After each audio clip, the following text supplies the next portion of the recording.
So nawe tena pana pasekuru nyaya kwaChirenje. All right, yeah. Nyaya kwaChirenje ngeri kunetsa iri kutendera ino. Yeah, sure. Tinoda kuti tipe one update. Ndofunga last time makaita video muchipresenta pachibanda media nepaSaint TV muchikumbira mimi vachipunza muchiti vachipunza uye mudaire mhosva dzamuri kupomerwa. Saka ndofunga vakazoti kudii vachipunza. Alright, so chekutanga anditi ndofunga vanhu vari kuziva kuti tane isusu seSaint TV takutosvika kuma 3 years tichipublisha the issue of Mr. Barnabas Chirenje. I think you all know about this issue yekuti Mr. Chirenje vakaenda vakatengeserwa stand. According to him vatengeserwa stand nemafraudster. Anditi vatengeserwa stand ku Wesley. Wesley iri apo paWarren Park roundabout kana tichipinda muHarare takatarisa kuHarare ndo inenge iri ku left. So Mr. Chirenje after zvadaro he then discovered years after kuti no ndakatengeserwa stand nemafraudsters and vakabva vavashaya. Vazhinji vanga vachibvunza pavidhio riya kuti kunga wangoenda kune vanhu vacho havasi kutowanikwa wakavatengesera stand vatori pawanted handiti. Then stand yaya ndokuchizoona kuti inde one guy anonzi Mr. Dube. So Mr. Dube, it's very unfortunate kuti asati ataura naye, but we are hoping kuti tichagara nawo pasi tonzwa his side of the story, because legally Mr. Dube is the owner westand yani pakavaka Mr. Chirenje. So after Mr. Chirenje 4 years ago vadyiwa kucourt, vaenda kucourt, court yaita ruling Mr.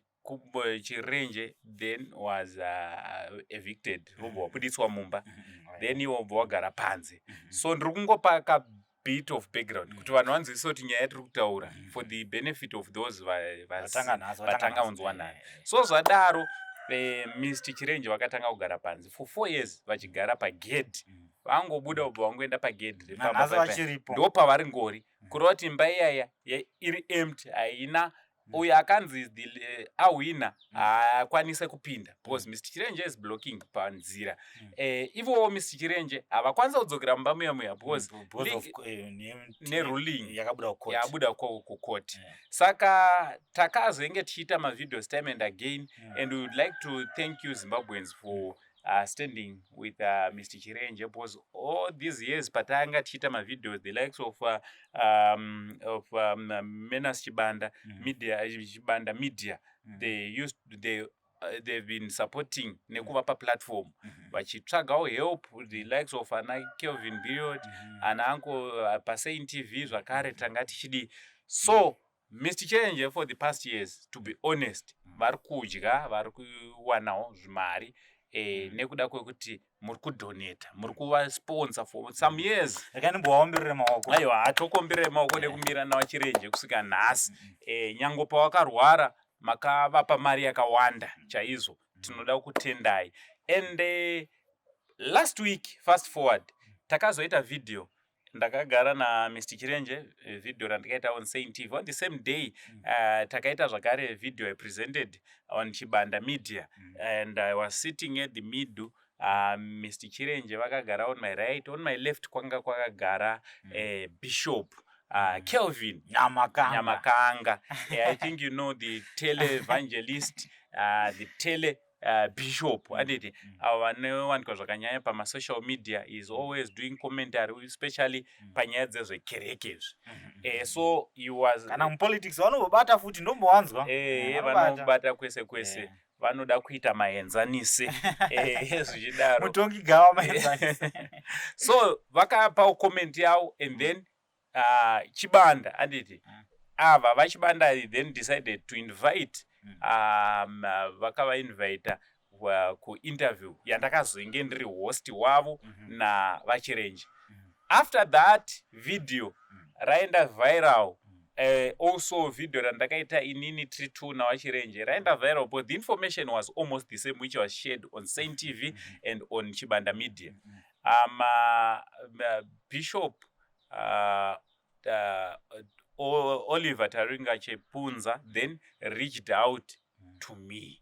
That's good. Vakabva That's good. vandibata. That's That good. was on Saturday towards afternoon. Yes, that was Saturday towards afternoon. Makatomeka sure kuti ndiwo zvisho. Ndakakutomeka sure kuti it was Bishop Chipunza. Kana vasiriwo nhamba dziripo tinongozotsvaga kuti ndiani aida kutry kuita sei. Tamba nasekuru wenyika iye. Tinongozodzipublisha nhamba dzaba but Shamuine munyu. But listen, vakandibata and I'm so happy because Bishop, all these years we failed to be in touch with him.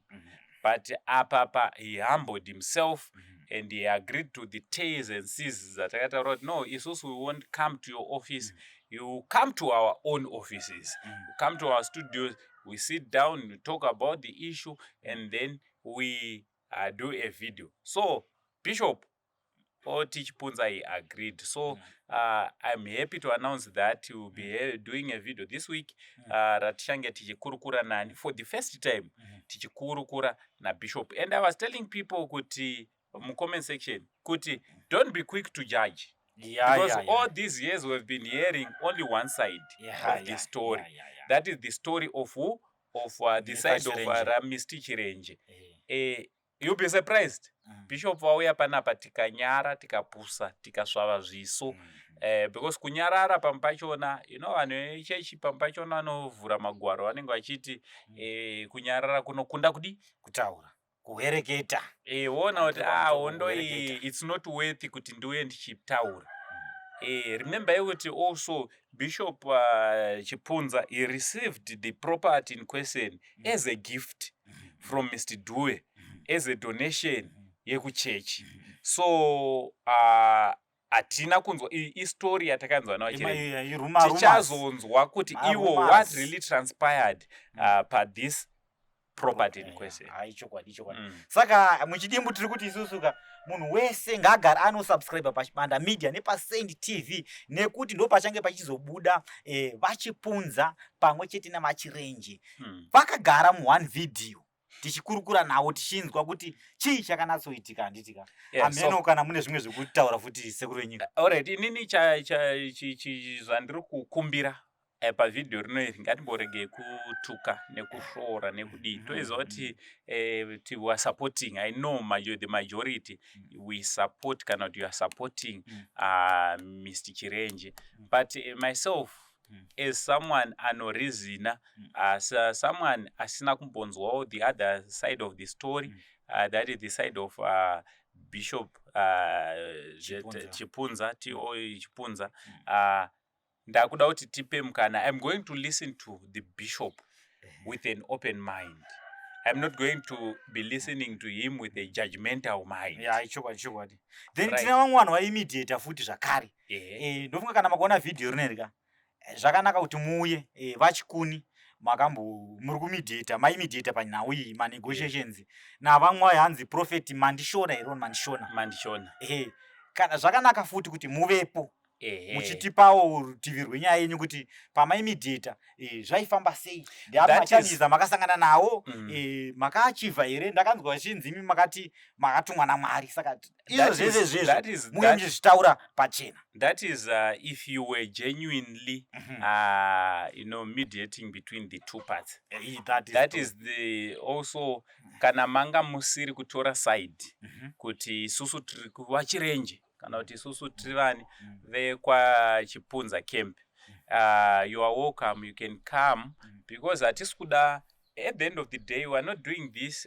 Of course, my videos are not trend anoenda kure, but at the end of the day, tine family kugara panze, tine vana vari kuchengeteswa kutaura kunoku, tine mhuri mvura yakuda kunaya inogona kutongwa nayo iri panze. Zuro yakatonaya. Vachiperekedza mudombosha ndichodzoka ndakashambuka mvura ichitonaya. Waperekedzani? Aiwa zvakwamada kuendoko. Kwamada kuendoko. Yani wako anogara udombosha. Ndo wataura wega. Kuvanotisa kana vari sekuru unongo sekuru. Taura pavidhio kuti waperekedzana. Ndangotiwo vidhio rikapera ndinobvira maseka. Sasekuru wenyika. So now iri panapa guys, hatisi kungonakidzwa nokuita vidhio kuti anosipa maviews da chichi. Tira kuedza kuti patsanura nyaya iyi kuti vachirenje kana zvigona zvibvira vadzokere mumba nekukasika. And the only person watiri kunatsozwa kuti can assist Mr. Chirenje to gain back the property, even pachizoda kubhadharwa nekuitwa chii, the only person who can do that ndivi Bishop. That is true. You can say it again. So Bishop tiri kutovimba kuti kuuya kwavo it's a great move.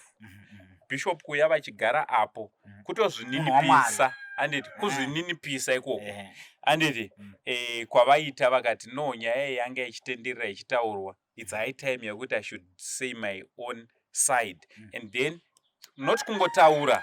Inzwai hatisi kuda kungotaura, tiri kuda kutsvaga the way forward, solution yekuti vachirenje kana vachiwana pekugara vawane pekudii, pekugara. And also Bishop kana vachiendawo in peace kunoita basa raMwari, vaende vanoita in peace basa rani raMwari, vachizoti aiwa handina zviri kundinetsa, hazvina zvimwe zvichiri kutaurika, but zvinoitwa vanhu vakagara mumba. Then pane imwe nhau yeGoFund futi, nyau yacho dzichiri kufambirwa nhau dzeGoFundMe, zvekuti maybe after that video rachaita iroka chaona nyaya yacho yakamira sei, vabudirira here kudzokera unda vasi kubudirira. Then nyaya yeGoFund zvakare tichagara pasi navachirenje sekuru venyika tobatsirana toronga tozokudze kuti zvakamira sei. Chatanga tichida kuitira GoFund kana chichazoitirwa ndezvinenge zvabuda musarudzi. Hatigoni kungoita GoFund isina zita handiti. Tiri kuda kuti tinzwe zvinenge zvabuda musarudzi kuti GoFund ndeyekuti pane zvoda kubhadharwa. We don't want to say much handiti, but definitely there's going to be a GoFund. Pamwe munhu waMwari pamwe haasida kana kubhadharwa kana even $1 anoona ngoita hand over makeys or ownership, nobody knows. You see? But haisi yavo ka, so tinoda kunzwa futi munhu waMwari kuti tiri kunongedzerwa kupi. So at the end of the day pamwe muridzi westand achangoti okay chibhadhara stand yacho sezvo structure iri yako, pamwe we don't know, pamwe muridzi westand achati okay iyo ndava kubhadhara structure. You see, we don't know, but at the end of the day we would like to see this matter being resolved amicably. Yes, at the end of the day before end of this year 2025. Toda kuti tiwo takaachivawo ichisema media titi takafambira nyaya for years celebrate. We'll be celebrating together na Mr. Chirenje, Mr. Chipunza and his camp. And it munhu wese, no one is going to lose, everyone is going to be a winner. And it hakuna achanyadziswa, munhu wese at the end of the day is supposed to win. And regaenda kutendera zvakare vachipunza maita basa mabvuma kutipo mukana uyu. It's lockdown. Yes, from Uncle Saint. Much love. Musakangano musangoti it's lockdown. Much love and God bless. But Uncle, you want to go for one day chambueni now it's out there behind the scenes.